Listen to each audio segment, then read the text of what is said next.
Welcome to the episode 32, part 2. 32, part 2. Yep, you've heard this right. Do not adjust your wireless. That's an old joke. Do not adjust your set. So, after having a conversation with John, if you haven't listened to the previous episode, please do so. I had loads of questions about Motability and, just basically how the cars are designed for certain people in mind, with certain people in mind. So I've reached out to quite a few different people who I know or I didn't know. One of them was the Motability, the organization. And I'm not going to, say any bad things because I'm sure they're busy and this is a tiny podcast. But I've asked them a couple of really small questions. I was hoping for 15 minutes of their time, but I didn't get the answer. I'll put it this way. After quite a few exchanges with different people, it's quite obvious that this podcast is too small for them to bother to come on, but which is okay. We just kind of have to do without. However, I've kind of reached out to a couple of other people who know how cars are designed and what goes into the design process of the car and how people with different needs are considered when designing a car. And a listener of mine on the Patreon as well, Chris, came to the rescue. Chris works for a big OEM and has been in the industry for a very, very long time, but obviously these are his own views. I didn't ask him about anything specific to his workplace or whatever.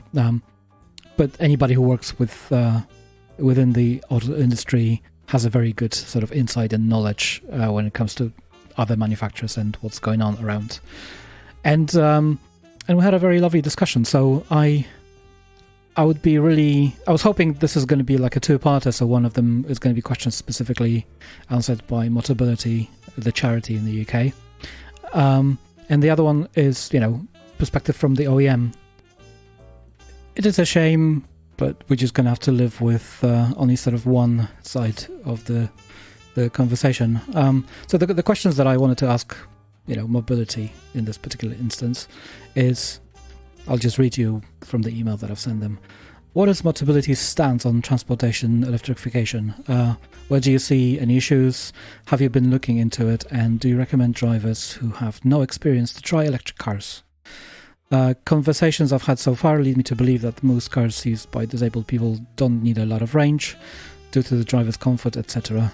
Ideal for even cheaper EVs. That's the first question. Second one, when it comes to brands, OEMs, some of them are missing from the offering, and the question is why.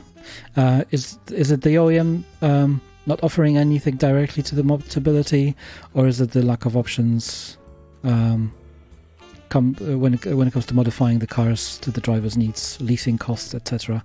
As per usual in the EV world, the question basically comes down to why isn't Tesla available via Motability?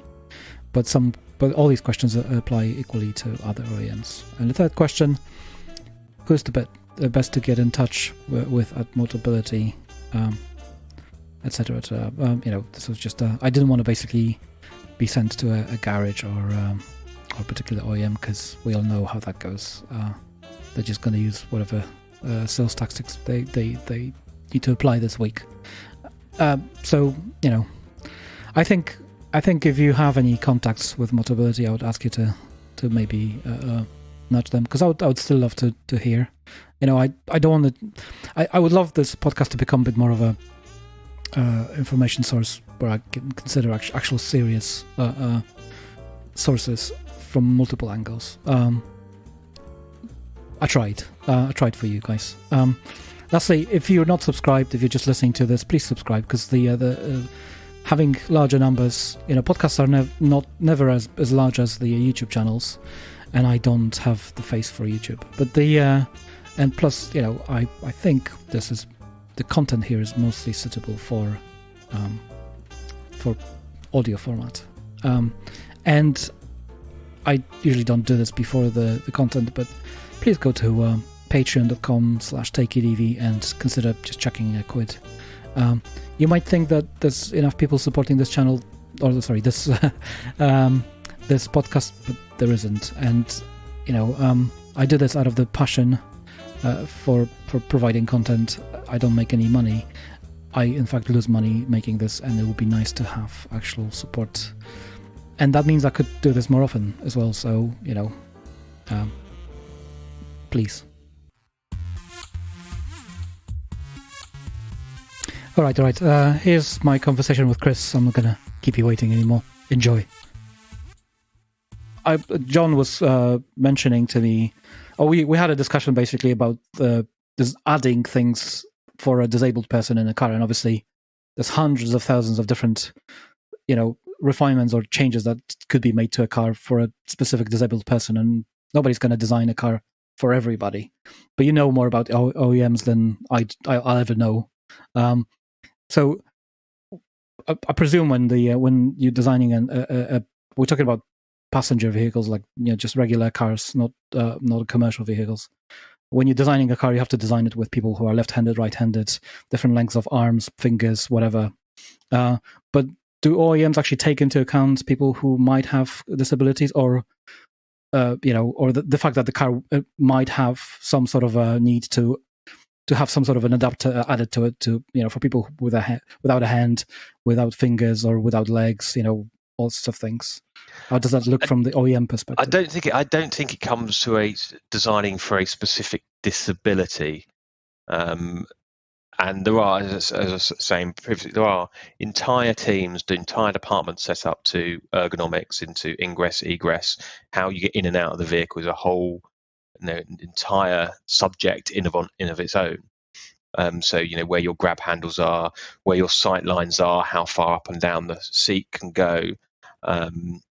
From then, that's all in the sort of the physical realm. The actual size and shape of your vehicle, and certain vehicles. My wife is sub 5 foot, and technically, if you're designing to a 5th to a 95th percentile person to use it, she comes in just under that. And there are some cars that she finds absolutely fine, and some she can't see out the window. So low saloon cars, she really struggles to see out the window, because I think it's probably position of the windscreen and the IP, how low the seat, all of those things would be fine for a 5th to a 95th percentile, but someone just under that particular car shape doesn't work very well. Okay. Whereas a slightly more higher up car, like a pickup truck, is fine. It's a huge, great big car, but because of the ergonomics of it and the shape of it and the body style and the fact it's got she can use it absolutely fine. It's not a problem. So I think from the physical hard points of a vehicle, your OEMs have so much work looking at it, and also looking at how people use it, including elderly people as well. So there's an awful lot of work. We've actually we've got a suit that you put on, and it replicates what it's like to have severe arthritis and mobility issues. Oh, wow. And then I've never used it. I've seen people using it, and it's very heavy, and it limits how fast you can move your arms and legs and how much you can do it, and limits all your movement. And that's then tested to see, what's it like to use the vehicle if you've got these mobility issues. So it is thought about. I think the bit where it is very difficult, and I'm not sure what you do if there are so many different variations of disability to think about. With everything from mobility problems that you couldn't really see, pain or unable to twist, to full on amputations or problems with fingers or whatever the difference is. So I think it's a very difficult one to do, but an awful lot of extra work is being done on the digital side of it. So making the vehicles, even simple things like, it could be very difficult if you're in a car park and you're in a wheelchair or you have mobility problems to actually get in between the side of a car and another car. You can't open the door fully. You can't get your wheelchair in. Whatever the situation is, very difficult. And you can have a car that effectively unparks itself into a bit of extra space where you can do it. That helps. And so there's a lot of thought on the the experiences and interactions and how you can make those things easier from a digital perspective. And as cars get cleverer, there'll be more of that can make it easier. Yeah. So. I mean, we've already seen all the cars that can park themselves, so that's just in a simple situation, obviously, it's difficult.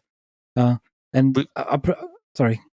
No, the park itself is really good because in that mobility suit, you cannot see over your shoulder. You cannot look behind, and that is how a lot of people would reverse park their car.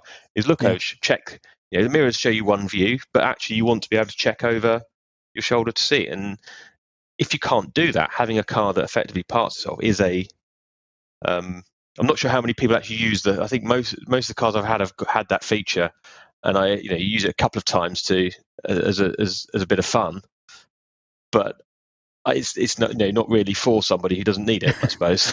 Yeah. I've whenever I tried it, I ran out of patience. Or the car nearly drove over over a lamppost or something, and I was just like, no, I'll take over. I've never had a car that successfully did it, and I felt like it did it better than I would do it. But things can improve, and I presume what helps these days is the fact that everything's done over the wire, CAN buses and all that. So if you had to replace accelerator and a couple of other pedals with something on the steering wheel, that can be done. Or if you had to replace some buttons or move them somewhere else, that can be done easily as well. Yeah, it's just a bunch of CAN bus messages. Yeah, there's an awful lot of work that is done with upfitters, and especially from the commercial vehicle side that do commercial outfits. You want them to be able to interface with your systems as effectively as possible, but obviously safety is paramount. There's certain systems that you don't you don't want anyone to be messing around with safety critical systems, and your some of the driver's assist, other things that have to have a certain level of. But there is a lot of work trying to work on how we can how you can better interface with those upfitters that do that sort of thing, and make a lot of these mobility vehicles and make them easier, make the controls easier. But you're right. An accelerator at the moment is just effectively a switch. Yeah. But for EVs, it's easier as well because you haven't got the transmission problems a lot of the time. Yeah, we did talk about the fact that EVs, I mean, it's a kind of a given that EV is going to be easier for a disabled person. It's because you. Yeah, except the battery. If you have a look at a lot of the mobility vehicles, they have drop down rear sections, drop down side sections that are actually built into the floor of the vehicle. And on an EV, that's often where the battery is. In an ICE vehicle, there is, you've got the exhaust running down the middle, maybe your fuel tank off to one side, but a lot of extra space you can build in. But with an EV, basically that whole floor pan is out of bounds. You're not cutting into that. You're not building a drop down. So there are for some mobility solutions, there are going to be some tricky areas, and some of those may be some of the last ones that do transition over to EVs purely because the space where the battery is, they use that a lot of the time, and it might take a little bit longer to transition some of those specialty vehicles over. Cool. That sounds. I haven't thought about that because you see loads of scooter users or wheelchair users. They get in the car from the back, and the car has to kind of dip in to let them in, or there has to be a ramp or something. And if you've got a rear wheel driven EV, which a lot of them are, or you have the battery extending there, you often a lot of that modification is in the plane of where the battery would be. Yeah. So there's a lot of clever people working on it. I'm sure there'll be ways around it. Yeah, I'm sure batteries can be shifted a little bit. So, that sounds good. It's a really interesting thing, and it's really I don't know. where at what point it's difficult. I don't think for an OEM level company doing things at scale. Yeah. Because the volume and production numbers of a dedicated bespoke vehicle for someone with a particular disability are so low that the aftermarket and the upfitters are really good, are almost better positioned to make those specialist vehicles. That they can be more nimble. They're not held to the same that's the same rules, but effectively the same rules as a lot of other, as OEMs are. You can sign off certain things in an upfit that you just could not do in a production vehicle. True. Because it's just one off, and you don't have to care about the scale of it and insurance and the safety of it. And look at some of these camper van upfits that go around. You couldn't just imagine having all that equipment in the back and trying to crash that. So true. It's one of those areas that is speciality, and it's all you want the OEMs to do all they can to help the upfitters interface with the systems, as you said, understand what's going on in the CAN bus, be able to interface safely with those systems, and have all of the knowledge of which bits of the vehicle they can cut into, which bit where they can safely bolt things, which bits are structural, which are no, especially in the battery electric vehicle, effectively which are no drill bits. Do not drill here, because there's a cable there. There's cable, there's battery, they don't know. And for years, a lot of upfitters I've spoken to, when they get a new vehicle, it's trial and error. They get one, start chopping into it. And if there's something behind a panel and they realise they can't, by mistake, they can't cut into that, they basically say, put a red mark on it. We don't cut into this bit. Or so it is a bit trial and error sometimes in the upfit world, but it is on OEMs to help them out and make sure that they can, especially in the world of EVs, that they can safely upgrade and upfit and work on OEM vehicles and get parts as well. This is funny where John was saying to me that because they've got a i3 at the moment, but they're looking to replace that because Motability gives you cars for 3 years. Yeah, and you pay like a lower leasing fee basically, but they have to be approved by the Motability. And he said the perfect car for them would be Model Y, but Tesla doesn't do Motability, and presumably the fact that the parts and the thinking of all these things that probably doesn't happen much at Tesla. I suspect Tesla haven't even thought about it. Yeah, I bet it's probably not on their radar. Yeah, then they're not very good at source parts, of helping people with parts. Yeah, I mean they have problems internally with that. So like whenever you bring a car to a shop to get it fixed via Tesla, but that's a natural issue with a company that's growing that fast. Yeah. Your logistics and parts organization is an absolutely mammoth organization.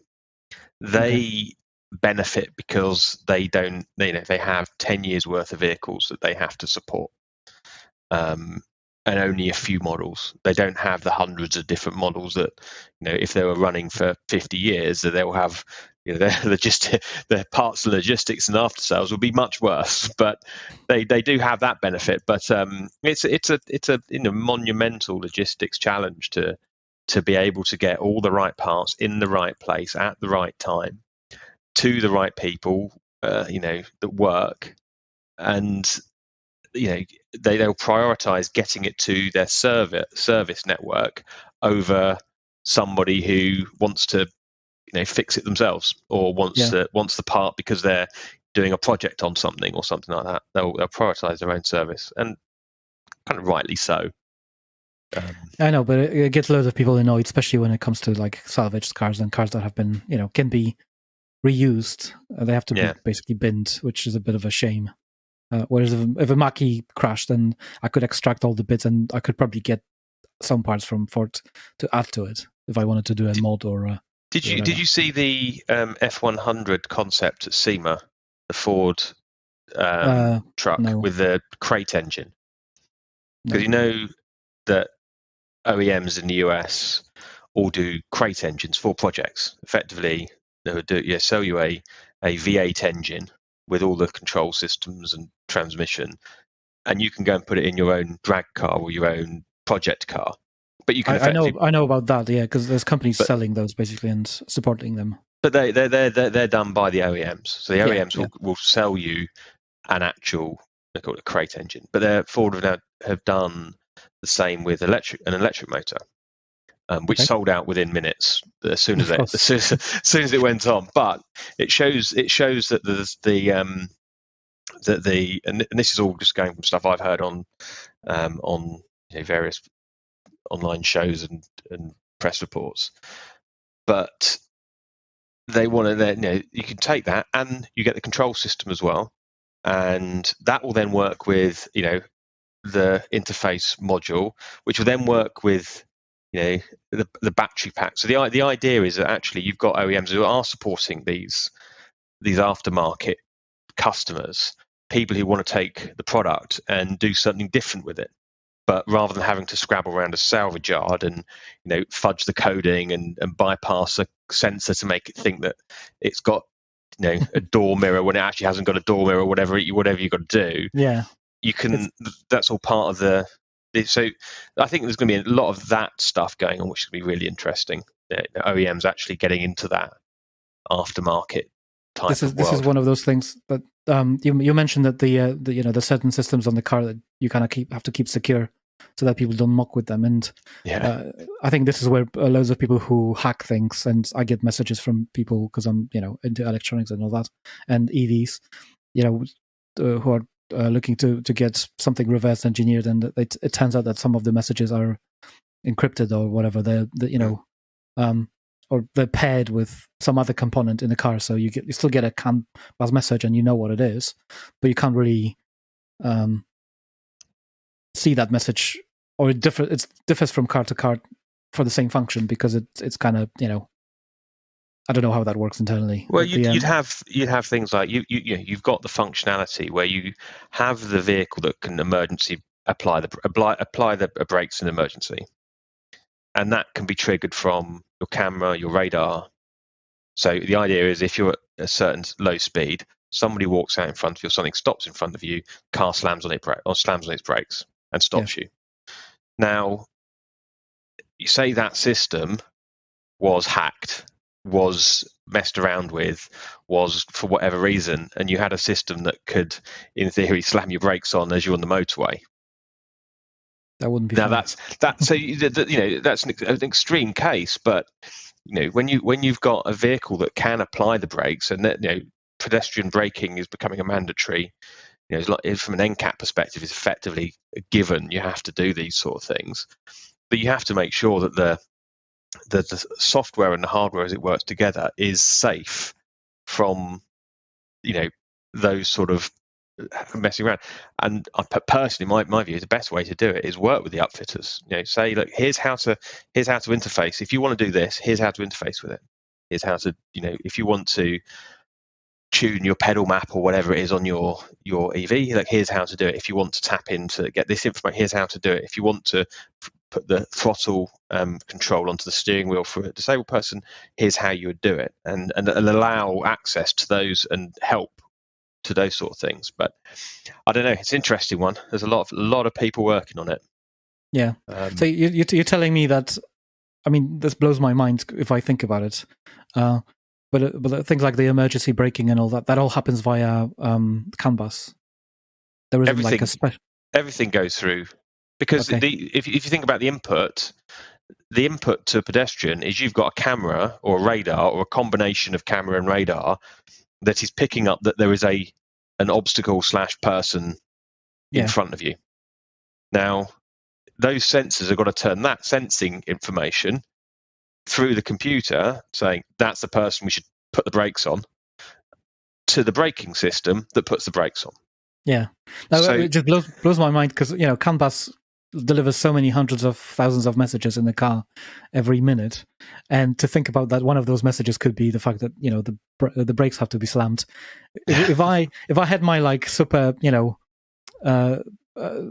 cynical engineer cap on, I would be like, oh, this needs to be like a separate cable that just does that one job and does it very well, and that's it.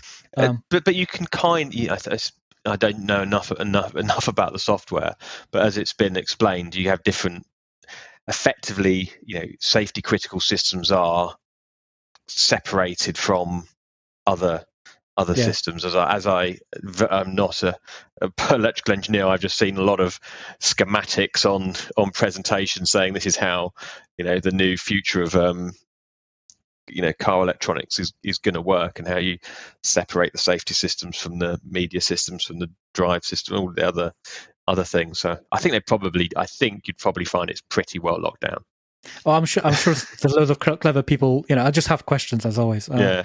The redundancy as well. You need to make sure that you've got redundancy in there, and with the world of all of the modules being updatable remotely, in order to do that, you have to have redundant processing capacity and memory to be able to do that. So when you've got that spare capacity, that gives you more room to do other things with it. So it could allow upfitters to do more. I don't know. It's an interest. It's fascinating.